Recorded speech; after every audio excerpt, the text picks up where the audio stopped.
The town hits the heart of the budget season, big changes coming to the high school, and athletics shine for the Bobcats. All that and more coming up on this edition of This Week in Plymouth.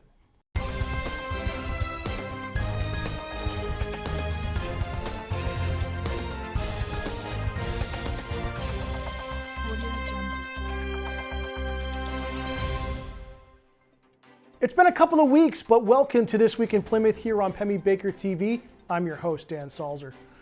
The Select Board met twice on January 8th to wrap up its approval of the proposed budget, and also following that, their regular board meeting in the evening.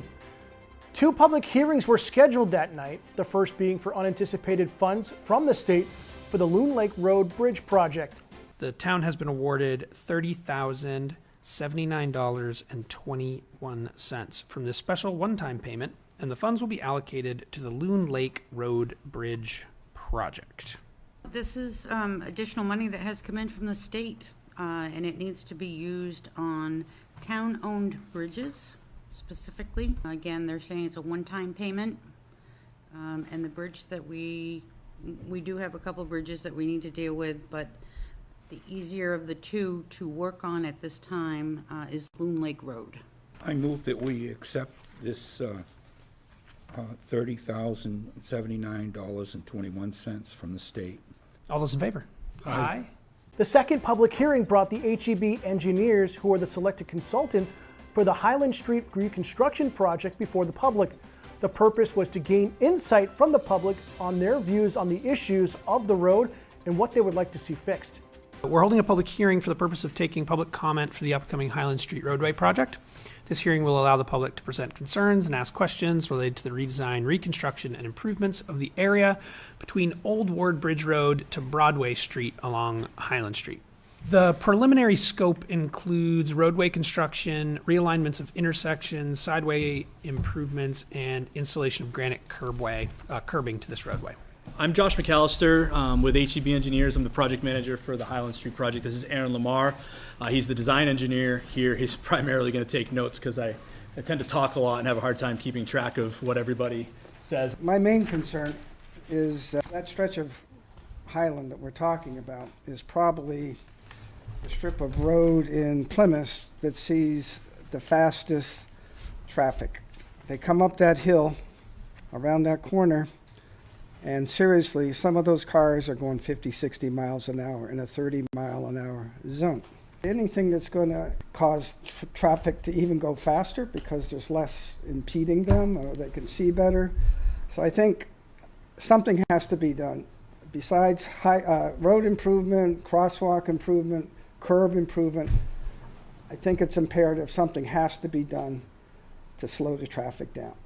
And the police can only do so much. Where I live, my driveway, 5 seconds. That's as much time as I have to get out of my driveway if I don't see a car coming down the hill on that curve. Mm-hmm. And people do fly down that hill, absolutely. So when we try to turn in our driveway, definitely we get passed by cars very fast on the right side. And they go in the widened part, which we also agree. Why is it wider there? It just lets everybody go faster. I think the Mumfords aptly put up some concerns with regards to bicycle accommodations. I have a son who attends Plymouth Elementary School, and as a resident of Smith Street, I'm tasked with the choice of instructing my son how to get to school.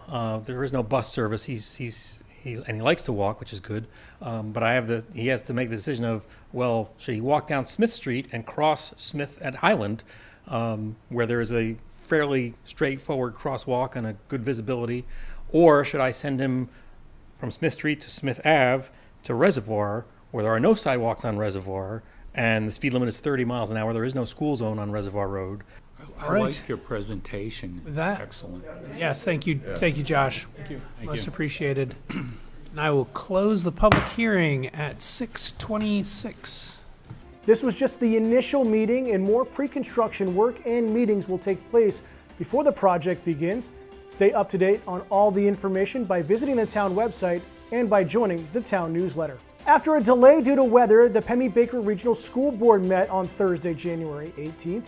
The major agenda item was a discussion about the hiring process for the new principal. Principal Search Committee, Dana and Pam. I just kind of wanted them to talk about what it looked like, what the process was before we go into non-public for a nomination. What we basically did to start was conducted a survey. So we created a community survey that went out, and I'd say we got about 140, 150 responses. So we had, the posting went out in October, went until, I think our plan was for it to go out for a little over a month. We ended up extending that because we didn't, the first round, we didn't get as many qualified candidates as we had hoped for.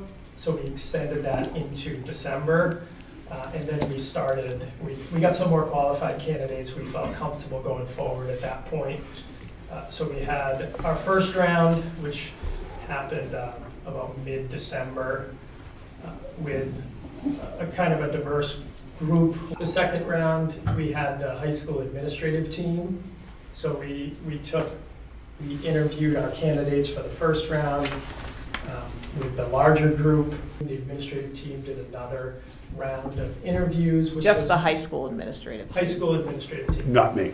We wanted everybody to share their thoughts, and probably the most important thing was we wanted it to be a unanimous choice going forward, and we were able to have that. So, and I will say the candidate that we're going to talk about tonight was the unanimous top choice in each of the interviews.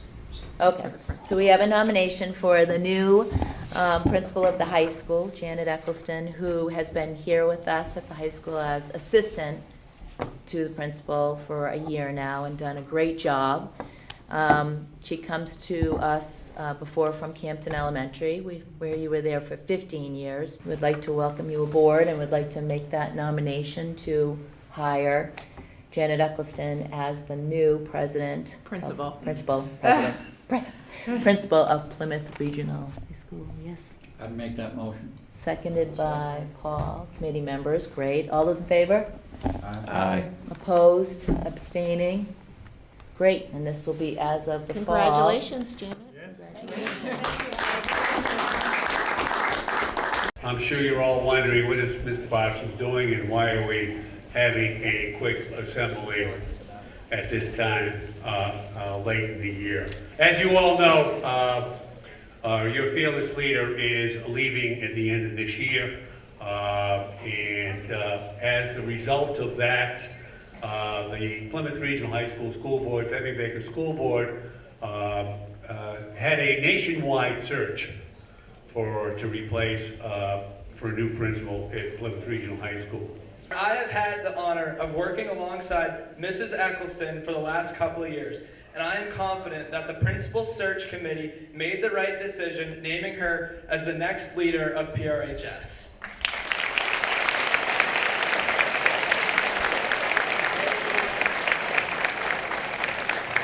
On behalf of our faculty, I'd like to wish Mrs. Eccleston congratulations and good luck, and present this bell to her so that she may ring in a new era for PRHS.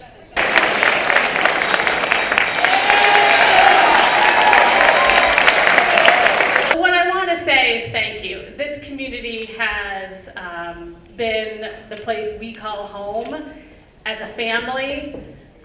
We've raised our kids in this community, and I just want you to know how honored I am to be following the legacy that Mr. Parsons has left on this community and on this school.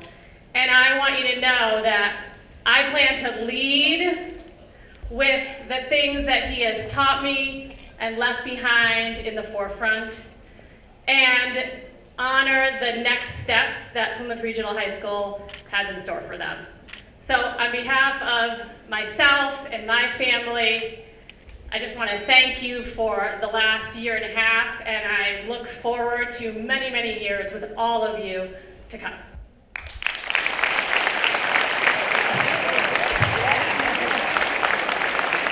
And while we're all here together, let's give it up for Mr. Parsons once more for faithfully serving this school community as principal for 31 years.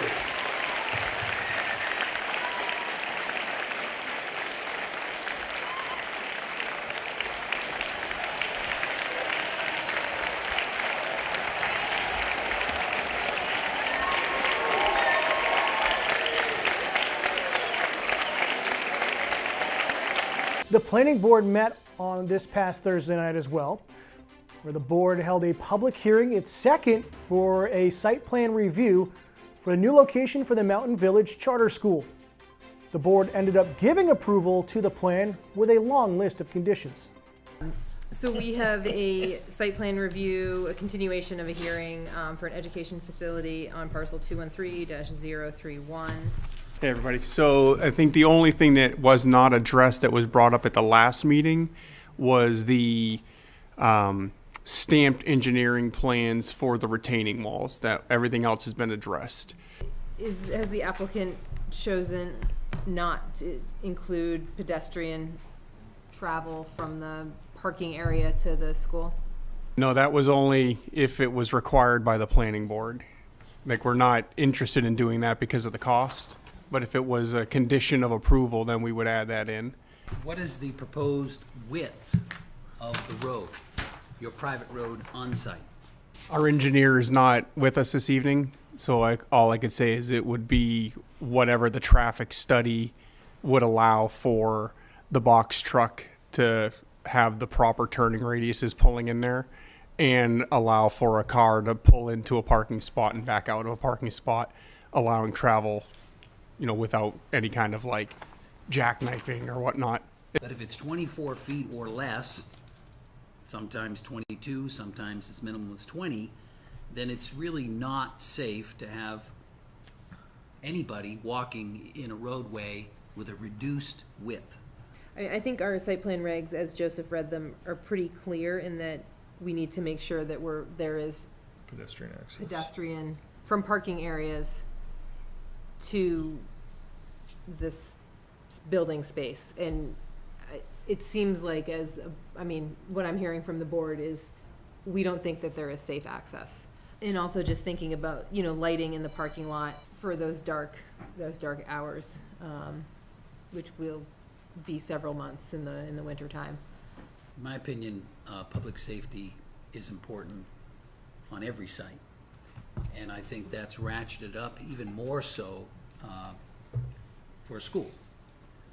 So, in my opinion, access, both pedestrian and vehicle access in and around and the circulation through the site is a public safety issue.